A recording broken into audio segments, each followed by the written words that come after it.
Fala galera, tô aqui pra fazer mais um vídeo pra vocês. O vídeo de hoje vai ser um pouquinho diferente.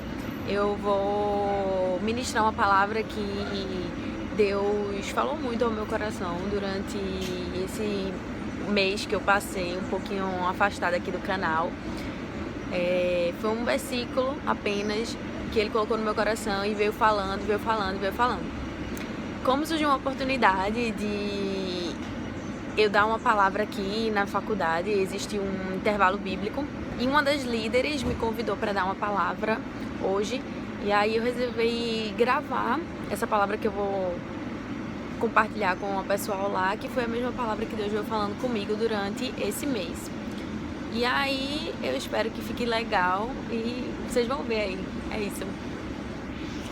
Gente, a ministração vai começar, vai ser um pouquinho diferente hoje, não achem estranho, mas eu espero muito que vocês gostem. E não se esqueçam de se inscrever no canal, de dar like aí no vídeo, e é isso, vamos lá, vai ser massa. A palavra que Deus colocou no meu coração tá lá em 1 Coríntios 10, do 31 ao 33, mas foi muito mais o versículo 31.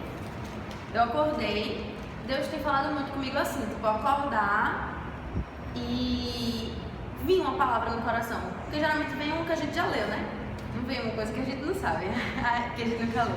E aí ele estava fazendo muito isso comigo. E eu acordei faz um mês com essa palavra no meu coração.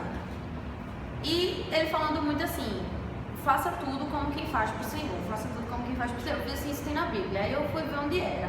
E tá lá em 1 Coríntios 10, no 31, que fala assim: assim, quer vocês comam, bebam ou façam qualquer outra coisa, façam tudo para a glória de Deus.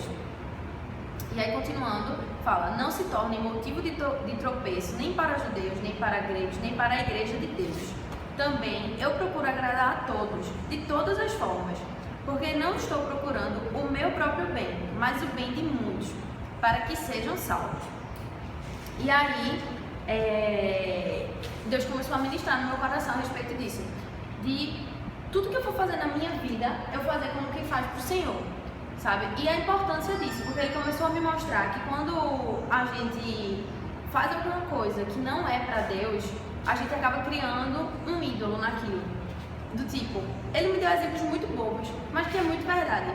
Uma foto que você posta no Instagram, por exemplo, você posta aquilo com a intenção de glorificar o nome de Deus, sabe? Você posta aquilo com intenção de fazer com que o nome dele seja conhecido, ou você simplesmente posta por postar, ou às vezes pra afetar alguém, sabe? Muitas vezes tem gente que faz isso de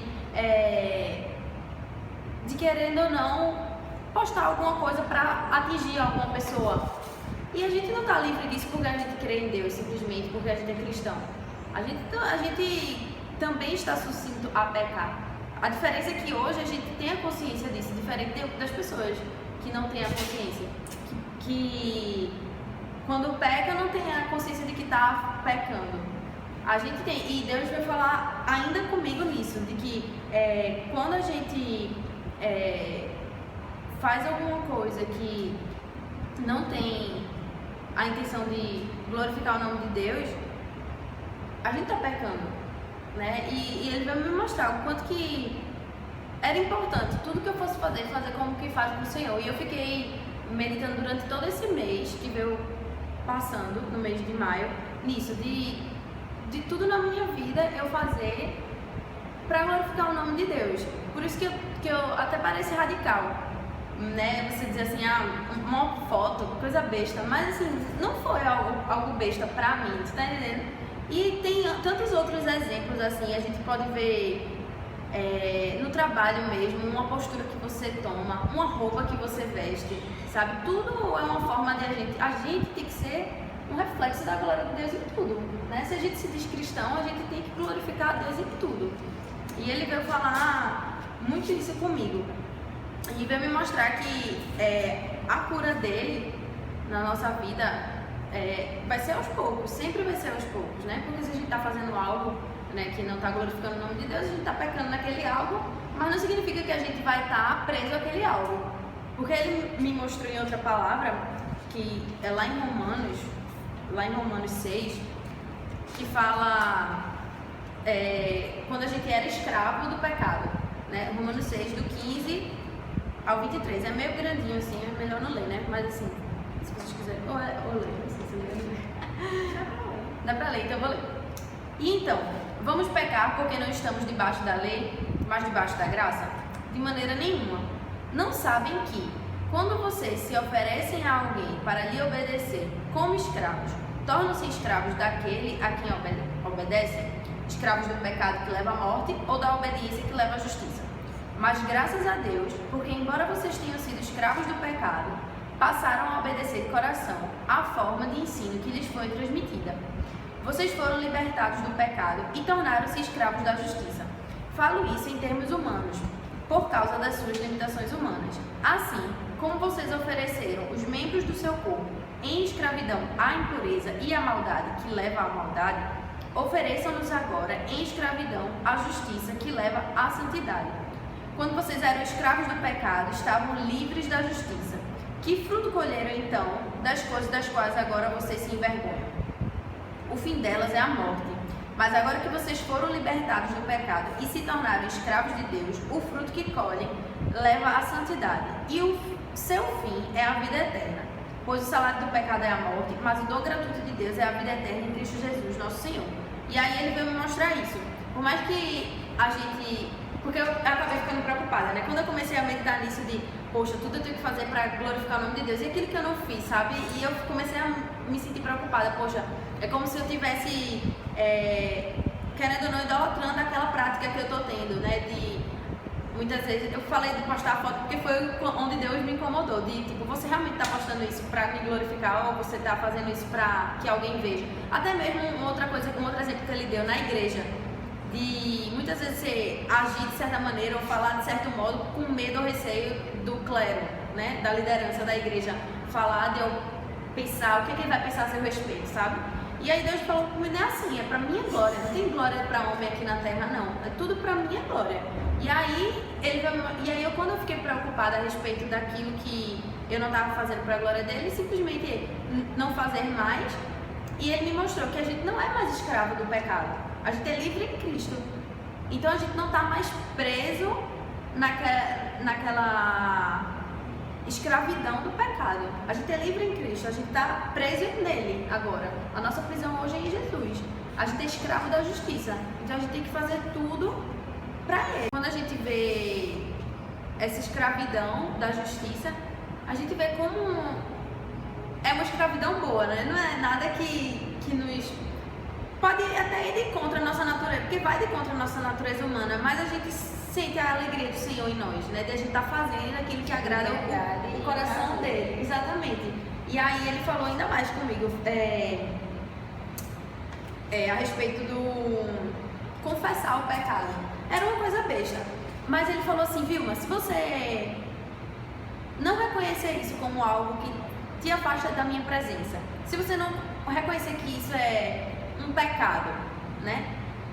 Isso vai se tornar cada vez mais algo maior. Porque uma coisa pequena que nos afasta da presença de Deus se torna uma bola de neve. Se a gente não reconhece, não se afasta e não deixa de praticar. E confessar. Ele me mostrou a importância de a gente confessar o pecado. Não necessariamente a gente precisa... os católicos, eles têm a prática de confessar o pecado ao padre, né? Tudo mais. E eu não sei, cada um na sua igreja tem alguma forma de costume. Mas aí na Bíblia fala que, em Tiago 5, a importância da confissão. E no versículo 16 fala assim, portanto, confessem os seus pecados uns aos outros e orem uns pelos outros, para serem curados. A oração de um justo é poderosa e eficaz. E aí, como eu vi que era uma coisa assim, é que eu não gosto de dizer que algo que afasta da presença de Deus é besta. Mas assim, não era algo tipo que... Eu não matei ninguém, vamos dizer assim. Algo relativamente grande, vamos dizer. Eu fui e conversei com uma amiga minha, da minha igreja. E eu disse, amiga, eu preciso confessar um pecado, sabe? E aí eu confessei pra ela, ela orou por mim. E eu me senti muito, muito mais em paz. Porque quando a gente confessa com a nossa boca os nossos erros, a gente... Eu acredito que espiritualmente isso tem um peso muito grande, porque a gente vai estar nos colocando naquela posição assim, eu errei, mas eu estou aqui, Deus, para o teu agir, para a tua mudança na minha vida. E Acho que foi mais ou menos isso que é porque eu anoto as coisas, mas eu não sei. Acho que é Salmo 51 que diz que o coração quebrantado. Eu amo esse salmo. Meio que mexe com Deus. Eu não lembro tipo, as palavras exatas, mas é mais ou menos isso.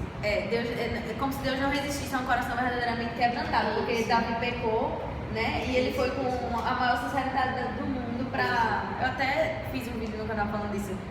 Acho que foi esse salmo que eu usei. E aí, no final das contas, a gente deve entender que tudo vem de Deus, tudo é pra Ele e é por Ele, sabe? Aqui na Terra, a gente é muito tentado a viver uma vida fazendo as coisas pra nós, pra nos engrandecer, pra nos exaltar, ou até mesmo pra exaltar outra pessoa. Pessoas que têm problema com idolatria, que fazem tudo pra felicidade do outro ser humano, que, sei lá, às vezes um namorado, ou às vezes um pai, um irmão, independente. E a gente é muito tentado a fazer essa prática, a agir dessa forma. E Deus fala muito pra mim, que tudo veio dele. Ele que criou esse mundo que a gente hoje está. Ele criou a gente pra gente ser um ser humano amado por ele. E tem uma coisa a coisa que mais me impulsiona a continuar nos caminhos de Deus é o amor que eu sinto dele por mim. Sabe? Porque a gente é tentado, a gente é levado a se sentir fraco, a querer desistir. Mas eu acho que o que mais me impulsiona é o amor, é saber que ele me ama de maneira assim incondicional, que não tem, velho, não tem nesse mundo inteiro ninguém que me ama como Deus me ama. E eu sou eternamente grata a ele pelo que ele fez e continua fazendo por mim, tanto na cruz como no nosso dia a dia. A gente não tem, a gente reclama, mas eu acho que a gente não tem motivos para reclamar. A gente erra quando a gente reclama, é por isso que reclamar e murmurar é errado, né? E a gente foi criado para isso, para ser amado por ele e para fazer tudo na nossa vida para glorificar o nome dele. Mesmo que pareça radical isso de uma simples foto, uma simples roupa. Eu não acho que se é para ser radical desse jeito por Jesus, vamos ser radical desse jeito por Jesus, né? Se é para glorificar o nome dele, eu não acho que tem isso de radicalismo, não. Eu acho que é a sua intimidade com o Espírito Santo, né? Tanto é que a Bíblia ela não relata todos os pecados que existem na vida, né? Não tem escrito, não tem na Bíblia assim, lista de pecados, tá. Não. Tanto é que uma coisa que pra mim pode ser um pecado, pra ela não pode ser assim. Entende o que eu tô dizendo? Se eu faço isso aqui não é pecado. Mas se eu continuar fazendo muito isso, isso vai se tornar um pecado. Porque eu vou criar um ídolo nisso. Eu vou ficar viciada naquilo. Jogar, por exemplo. Jogar não é pecado. Eu vou dar um exemplo mais prático. Jogar não é pecado. Não é? Concorda comigo? Jogar é pecado? Um joguinho? Um celular? Não. Mas se eu jogo muito e não consigo parar de jogar, e eu deixo de orar para jogar, ou eu deixo de fazer qualquer coisa, inverte as prioridades. Então aquilo se torna um pecado. Aquilo não está mais glorificando o nome de Deus. Tá entendendo? Então, não existe na Bíblia essa lista do pecado. É sua intimidade com o Espírito Santo. É Ele quem vai dizer, no final das contas é Ele quem vai dizer, quem vai lhe julgar, que quando a gente morrer, quando Jesus voltar, independente das ordens, das coisas, não sabe como vai ser, é Ele quem vai fazer tudo, é Ele quem vai julgar tudo. A gente não tem que estar ditando como vai ser, não. A gente tem que buscar a nossa intimidade com Deus e deixar que Ele flua em nós e a gente cada vez mais glorifique o nome dele através da nossa vida. Acho que é a coisa que eu mais tenho sentido cobrança de Deus, é isso, é glorificar o nome dele através da minha vida. Falei muito. Então, gente, o vídeo de hoje foi esse, foi um pouquinho diferente, mas eu espero muito que Deus tenha falado ao seu coração e que você tenha recebido do melhor dele para a sua vida.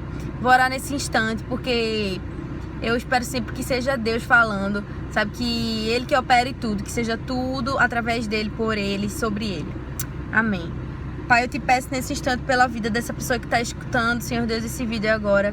Que o Senhor tenha ministrado, Senhor Deus, na vida dela com o teu amor e com o teu melhor, sabe, Deus? Que o Senhor nos ensine, Senhor Deus, a gente a fazer tudo como quem faz pro Senhor, sabe? Que seja tudo pra tua honra, pra tua glória, Senhor Deus.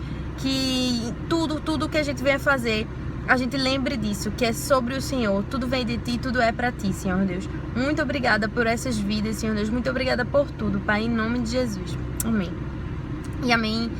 E é isso, se você gostou do vídeo, se inscreve no canal para receber mais vídeos e dá o like. E aí comenta aqui embaixo suas experiências, isso é muito importante. É o que me motiva a continuar fazendo os vídeos. Eu tinha ficado um tempo longe, um tempo sem fazer, porque às vezes eu me desestimulo, acho que eu tô fazendo coisa que não é pra fazer, sei lá. E aí Deus vem me lembrar, usando pessoas, que o propósito maior é Ele, né? Ele é a razão de tudo.